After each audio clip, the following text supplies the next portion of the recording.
Donald Trump isn't just taking shots at Harvard. He's threatening to gut it, starting with its prize tax-exempt status. This isn't some political stunt. It's a full-blown ideological offensive fueled by explosive claims of anti-Semitism, censorship, and elite hypocrisy. What's really at stake? Control over free speech, power, and the soul of America's academic future. And it's messier, darker, and more calculated than you think. Deborah Archer, a New York University law professor, and Molly Zhang, a MSNBC political analyst, discusses the threat to revoke Harvard's tax-exempt status and the broader attack on institutions that form a free society. There is concern that this is an attempt to shut down education and dissent that the current administration disagrees with, which violates the First Amendment rights of universities and students. The participants emphasize the importance of universities and the public standing up to this administration's actions. Harvard's tax-exempt status. Why Harvard? Why this moment? I agree with what Molly has said. This is about democracy. It is about an attack on all of the institutions that form a free society.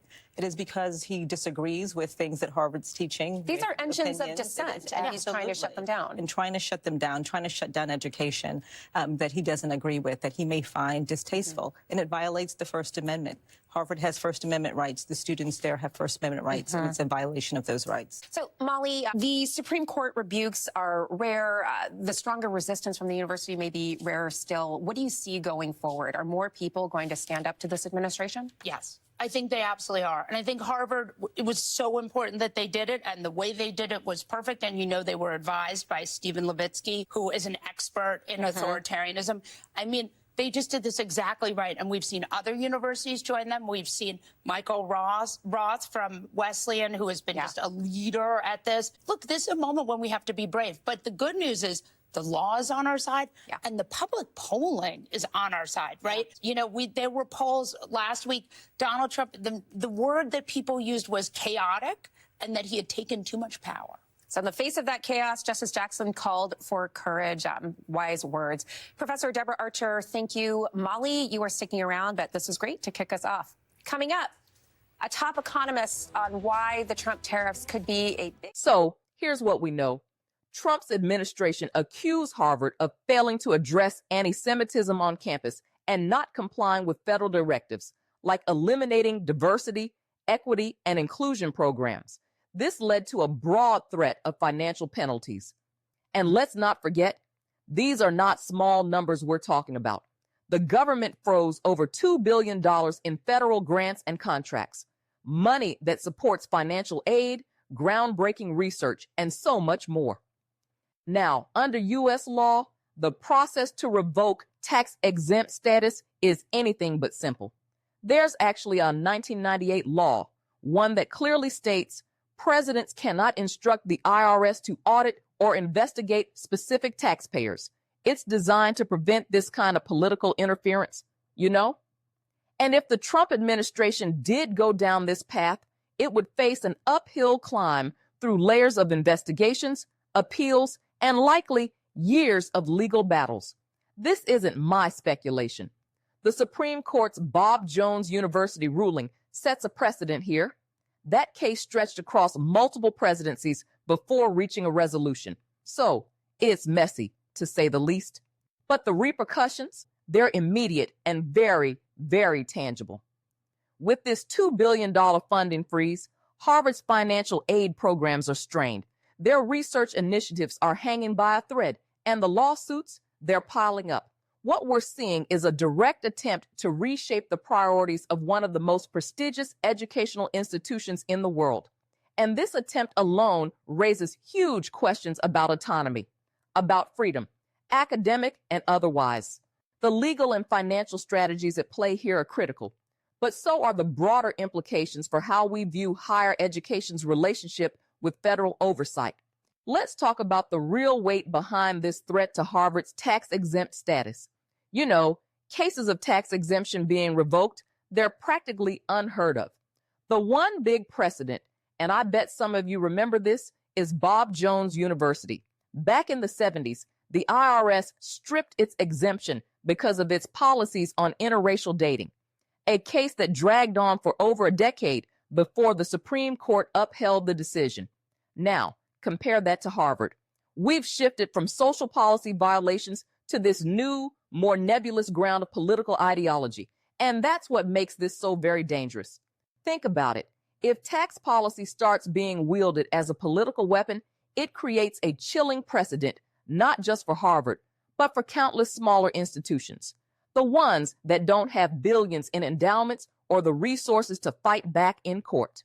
Where does that leave church groups, hospitals, health clinics? They could become targets too, simply for disagreeing with whichever administration happens to be in power. This isn't just speculation. Democratic senators have already raised the alarm over these very scenarios. So, how is Harvard responding?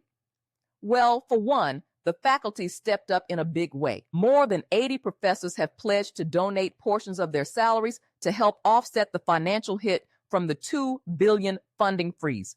It's a small dent, sure, but it's also a powerful signal of unity. Beyond that, Harvard's taken legal action, arguing that these moves violate both the First Amendment and the due process required under tax law.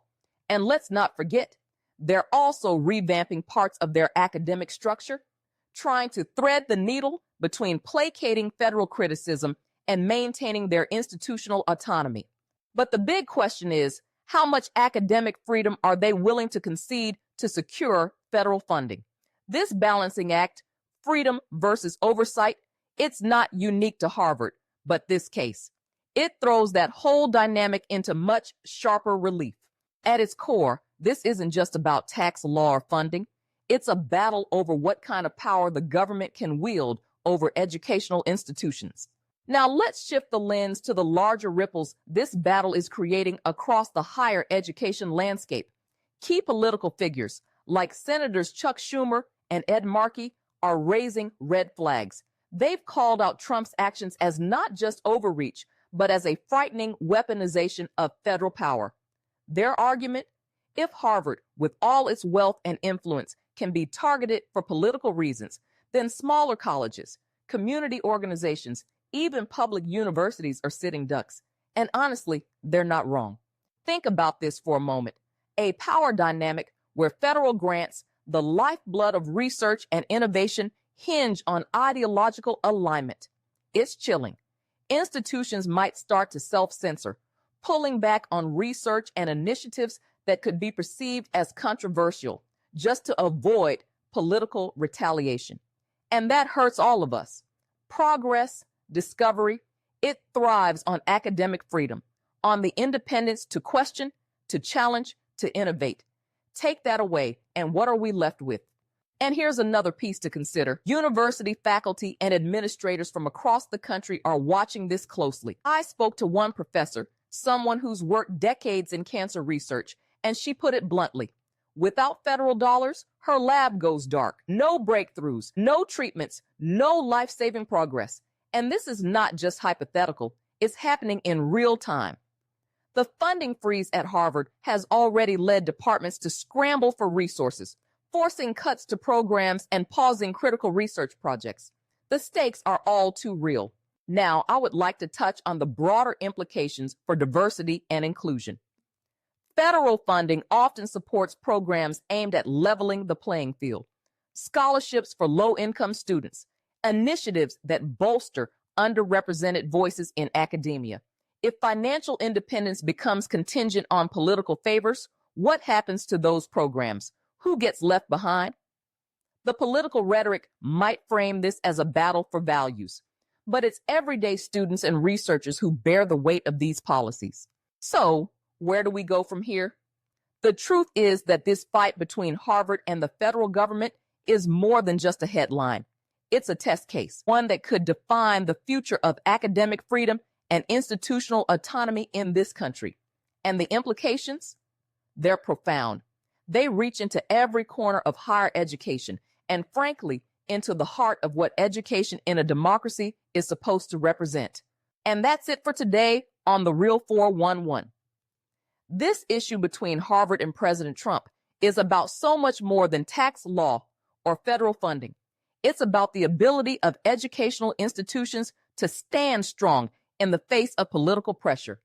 And honestly, it's about protecting spaces where critical thinking can thrive without fear of censorship. I hope today's discussion gave you some food for thought. It's easy to feel overwhelmed when stories like this hit the headlines, but breaking it down, that's how we start to see the bigger picture. And I want all of you to remember, nothing changes until we question the systems, until we push back against injustice, no matter where it tries to root itself. Now, before I let you go, let me thank you for joining me today. Truly, every single listener here is part of a much larger movement to stay informed and to stay engaged. If this episode resonated with you, let me know. Follow The Real 411 on Substack, Spotify, or wherever you tune in. And don't forget to subscribe to our newsletter for exclusive content and deeper dives into critical topics like this one. And if you're able, consider supporting independent media, because producing these episodes takes time, effort, and resources. Whether it's via a free subscription or a paid one, every bit of support counts. Let's make sure we keep discussions like this alive. All right, folks, stay bold, stay informed, and above all, stay real. This is Dr. 𝐃𝐨𝐧'𝐭 signing off for now. Take care of yourselves, and I'll meet you back here next time.